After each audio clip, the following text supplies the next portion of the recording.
بسم الله الرحمن الرحیم.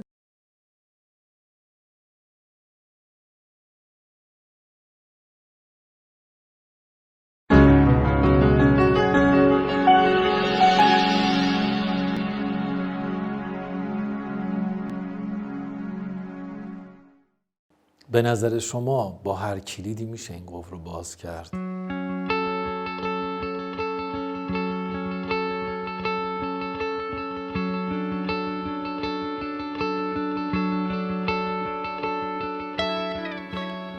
بعضیا میگن ما به دیگران پول قرض میدیم، مسافرها رو مجانی جابجا میکنیم، جهیزیه جور میکنیم، هیئت میگیریم. این کارها جای نماز رو نمیگیره؟ این سوالی است که خیلی ها میپرسن.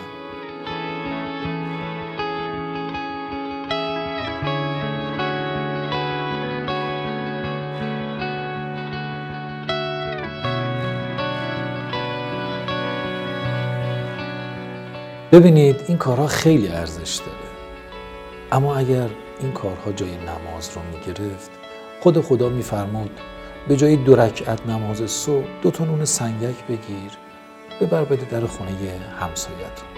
به جای نماز ظهر تو این گرما به این درخت‌ها آب بده. به جای نماز مغرب و عشا سر شبی یه سری به خاله و دایی پیرت بزن.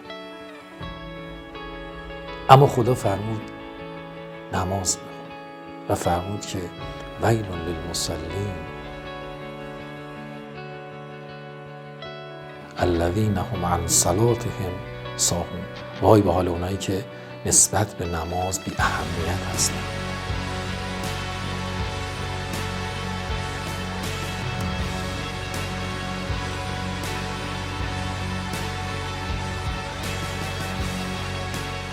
اولین چیزی که بعد از مرگ دربارش حساب و کتاب میشه نماز.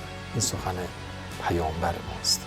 امام علی علیه السلام به فقرا کمک میکردن، به ایتام رسیدگی میکردن، چاه میکندن و اونو وقف فقرا میکردن، نخلستان درست میکردن و اونو وقف نیازمندان میکردن. حتی ایشون 3 روز روزه که بودند افطار خودشون رو به فقرا دادن. اما نماز در زندگی ایشون جایگاه ویژه‌ای داشت و آخرش هم در محراب نماز به شهادت رسیدند. بله، هر قفلی کلید مخصوص خودش رو داره و قفل‌هایی تو زندگی ما هست که فقط نماز اونها رو باز میکنه. انشالله که موفق باشید. خدا نگهدار.